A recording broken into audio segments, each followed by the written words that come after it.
அரசியலில் வெற்றி பெற சிறந்த ஆலோசனை வழங்கும் கிங் மேக்கர் பொலிட்டிக்கல் அட்வைஸ் கம்பெனியை தொடர்பு கொள்ளவும். தொடர்பு கொள்ள வேண்டிய முகவரி number 10A/9 Mudichur road, old Perungalathur, Chennai 6,63,000. Proprietor S. Joshua Solomon. தொலைபேசி எண் 9677006526.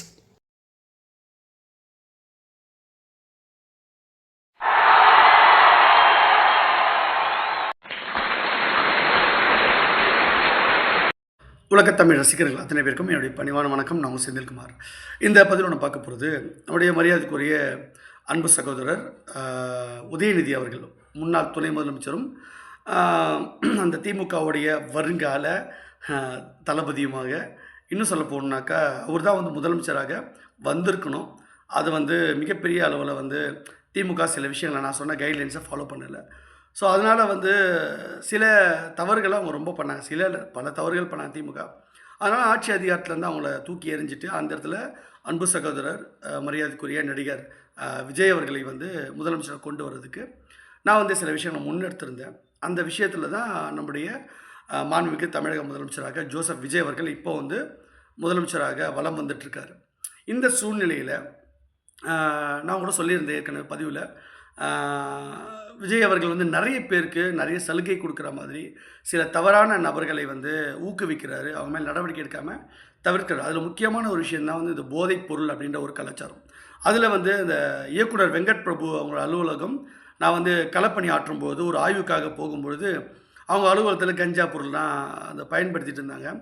நிறைய போதைகள் பயன்படுத்திட்டு இருந்தாங்க. சாராயத்தை ஒழிப்போம், போதையை ஒழிப்போம் அப்படின்னு சொல்லிட்டு வாக்குறுதி கொடுத்த விஜய் அவர்கள் மாண்புமிகு தமிழக முதலமைச்சர் விஜய் அவர்கள் அவரோட ஆட்சி பொறுப்பேற்ற பிறகு அந்த போதை விஷயத்தில் என்ன நடவடிக்கை எடுத்தார் பெரிய அளவில் அப்படின்னு இல்லை. ஸோ நான் புகார் கொடுத்துருக்கேன் எல்லா இடத்துலையும். ஸோ மாண்புமிகு தமிழக முதலமைச்சர் ஜோசப் விஜய் அவர்கள் அவருடைய நண்பராக இருந்தாலும் வெங்கட் பிரபு மேலே நடவடிக்கை எடுப்பார். ஏன்னா அந்த கோட்ன்ற திரைப்படம் அவர் தான் இயக்கியிருந்தார் விஜய் அவர்களை வச்சு. ஸோ அதன் மூலமாக ஒரு சலுகை காட்டுறாரோன்னு டவுட் இருக்குது. அதனால் கண்டிப்பாக வெங்கட் பிரபு மேலே அவர் நடவடிக்கை எடுத்தே ஆகணும். இந்த போதைப்பொருள் தடுப்பு பிரிவு மூலமாக ஏற்கனவே என்னை அசால்ட் பண்ண ட்ரை பண்ணாங்க, அதுக்கும் நீங்கள் நடவடிக்கை எடுக்கணும். மாண்புமிகு பாரத பிரதமர் என்னுடைய பிதாமகர் நரேந்திர மோடி அவர்களே ரொம்ப இழிவாக அவர் பேசினார். கண்டிப்பாக அவர் அது மேலே அவர் மன்னிப்பு கேட்கணும். அதுக்கு அவர் மேலே நீங்கள் நடவடிக்கை எடுக்கணும் அப்படின்னு நான் உறுதியாக கேட்குறேன். இப்படி நீங்கள் அவருக்கு ஒருவேளை சலுகை காட்டினீங்கன்னா உங்களுக்கு தான் பிரச்சனை. இதில் குறிப்பாக இன்னும் சொல்ல போனால் ரொம்ப சீரியஸான விஷயம்னா, உங்கள் அமைச்சரவையிலே அமைச்சராக இருந்தவர் தான் இந்த சரத் அப்படின்றவர். அவர் இப்போ எம்எல்ஏவாகவும் தொடர்றார், சட்டமன்றத்தில் பேசுகிறாரு. நேற்றுக்கு விவாதத்தில் பார்த்தீங்கன்னா உதயநிதிக்கும் அவருக்கும் காரசாரமான விவாதம் வரும்போது மிகப்பெரிய அளவில் அவங்க இந்த மாதிரி போதைப் பொருளை அவர் ஸ்டேடியம், கிரிக்கெட் ஸ்டேடியத்திலே பயன்படுத்தியிருந்தார் அப்படின்னு அந்த வீடியோவில் வெளியே வந்தது. அதற்காக பொறுப்பேற்று அவரை நீங்கள் கைது பண்ண வைக்கணும். அமைச்சரவையிலேருந்து ஏதோ நீக்கிட்டீங்கன்னு சொன்னாங்க. ஆனால் அவரை கைது பண்ணியிருக்கணும். அவர் எம்எல்ஏ தொடரக்கூடாது. அவர் அந்த கேஸ்லாம் முடிச்சதுக்கப்புறமா அவர் எம்எல்ஏ வந்திருக்கணும். அப்படி தான் நீங்கள் நடவடிக்கை எடுத்துருக்கணும். இன்னும் நிறைய இன்னும் சொல்ல போனால் நீங்கள் டாஸ்மாகெல்லாம் ஒழிக்கணும், போதையை ஒழிக்கணும்னு சொன்னீங்க. டாஸ்மாகில் இருக்கக்கூடிய, அதாவது தமிழ்நாடு கவர்மெண்ட்டே நடத்தக்கூடிய மதுவை நீங்கள் ஒழிக்கிறேன்றது ஓகே. ஆனால் அதை நீங்கள் தனியாருக்கு விடுறது மூலமாக போதை எப்படி ஒழியும்? போதை கலாச்சாரம் எப்படி ஒழியும்? மது எப்படி நீங்கள் ஒழிப்பீங்க? மதுவை ஒழிப்போம், பெண்களுடைய நலனை பாதுகாப்போம். இங்கே நிறைய பெண் இளம் விதவைகள்லாம் நிறைய இருக்காங்க. அது காரணம் மதுன்னு தான் அப்படின்னு சொல்லிட்டு கனிமொழி அக்கா பேசியிருந்தாங்க ஏற்கனவே. அவங்க ஆட்சி காலத்தில் செய்ய தவறியதை, அந்த தவறுகளை நீங்கள் செய்யாமல் அவங்க செய்ய வேண்டிய நல்லதெல்லாம் நீங்கள் செய்வீங்கன்னு சொல்லி தான் மக்கள் நம்பி உங்களுக்கு ஓட்டு போட்டிருக்காங்க. அந்த மாற்றத்துக்கான இதுதான் உங்களுக்கு நாங்கள் கஷ்டப்பட்டு உழைச்சி உங்களை முதலமைச்சரை உட்கார வச்சுருக்கோம். நீங்கள் எங்களுக்கு செய்கிற நன்றி கடன் இது தானே, எங்களுக்கும் மக்களுக்கும் செய்யக்கூடிய நன்றி கடன் இது தானே அப்படின்னு மாண்புமிகு தமிழக முதலமைச்சர் கூடிய ஜோசப் விஜய் அவர்கள்கிட்ட நான் கேட்குறது இந்த நேரத்தில் நான் கண்டிப்பாக கேட்குறேன். இதை நீங்கள் என்னுடைய விஷயத்தை நீங்கள் நல்லா புரிஞ்சுக்கிட்டு இப்போ உடனடியாக சரத் அவர்களை அவர் மேலே நடவடிக்கை எடுத்து அவர் எம்எல்ஏ பதவி தொடர விடாமல் அவரை நீங்கள் கைது பண்ணி விசாரணை கமிஷன் அவர் மேலே வைக்கிறதுக்கே நீங்கள் ஒரு விஷயம் பண்ணணும். அது அவரே மனமும் அந்த பதவியை ராஜினாமா பண்ணணும், எம்எல்ஏ பதவியை ராஜினாமா பண்ணணும். ஓகேவா?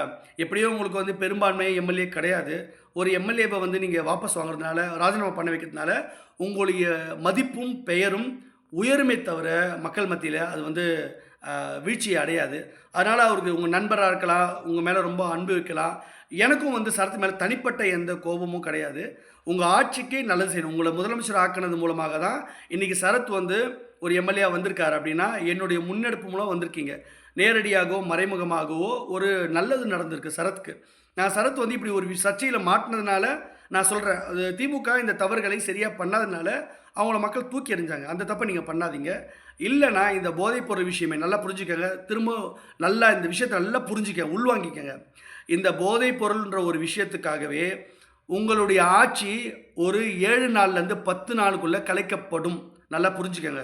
நான் திரும்பவும் சொல்கிறேன், ஒரு 10 நாளைக்குள்ள 7 நாளில் 10 நாளைக்குள்ள இந்த போதை விஷயத்தில் நீங்கள் சரியாக நடவடிக்கை எடுக்கலைன்னா, திரு வெங்கட் பிரபு நீங்கள் கைது பண்ணலன்னா, இந்த சரத் அவர்களை ராஜினாமா பண்ண வைக்கலன்னா, இதுவே பூதாகரமாகும்.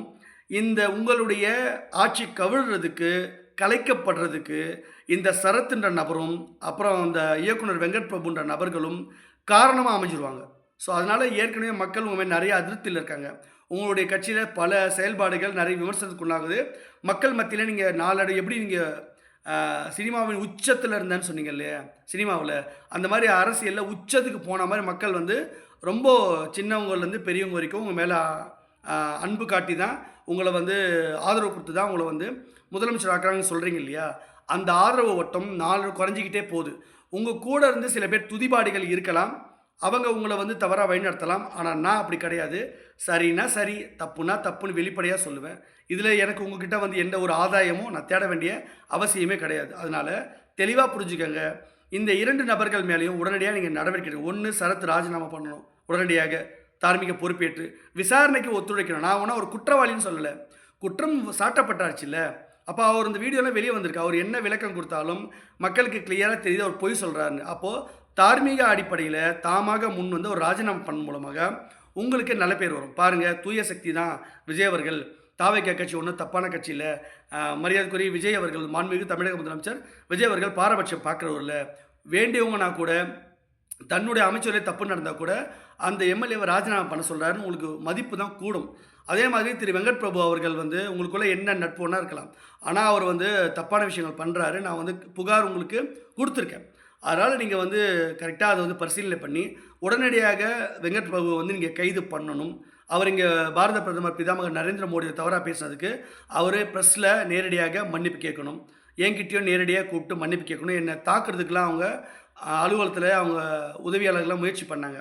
நான் ரொம்ப லாவகமாக பேசி நான் பிரச்சனை பண்ணேன். நான் திருப்பி தாக்கியிருந்தால் அது என் பொறுப்புக்கு மரியாதை இல்லை. நான் வெறும் கட்சிக்காரனாக மட்டும்தான் நான் வேறு மாதிரி நடந்திருப்பேன். நான் ஒரு முக்கியமான ஒரு பொறுப்பில் இருக்கேன். அதனால் நான் அப்படி நடந்துக்கக்கூடாது. அதுக்கெல்லாம் எனக்கு அஃபீஷியல்ஸ் ஆள் இருக்காங்க. கார்ட்ஸ் வந்தால் கைது பண்ணுவாங்க. மத்திய போலீஸ் வரணுன்னா நான் வர வைப்பேன். ஸோ ரிசர்வ் போலீஸ்லாம் அனுப்புனா என்னால் முடியும். ஆனால் அவ்வளோ தூரம் நான் போகணுமா? அதனால் நான் சட்டப்படி உங்கள்கிட்ட நான் ஒரு புகார் மனு கொடுத்துட்டேன். அதை பரிசீலனை பண்ணுங்கள். உடனடியாக வெங்கட் பிரபு மேலே நடவடிக்கை எடுங்க. இந்த நடவடிக்கை நீங்கள் எடுக்காம விட்டீங்கன்னா கண்டிப்பாக சொல்கிறேன், 7 நாள்லேருந்து 10 நாளுக்கு உங்கள் ஆட்சியை கலைச்சிருவோம். நான் கலைப்பேன். உங்களை உட்கார வச்சு எனக்கு உங்கள் ஆட்சியை கலைக்கிறது எனக்கு தெரியாதா? அது மட்டும் இல்லை, நீங்கள் நினைக்கலாம் இப்போ வந்து தாவேகா தான் பெரிய அளவில் இருக்குது, அதிமுக ஒன்றும் இல்லாமல் போயிடுச்சு, திமுக ஒன்றும் இல்லை, ஸோ அதனால் நம்மளை எதிர்க்க ஆள் இல்லை, எதிர்க்கட்சியே இல்லை இன்றைக்கி அப்படின்ற மமதைகளை இருக்காதீங்க.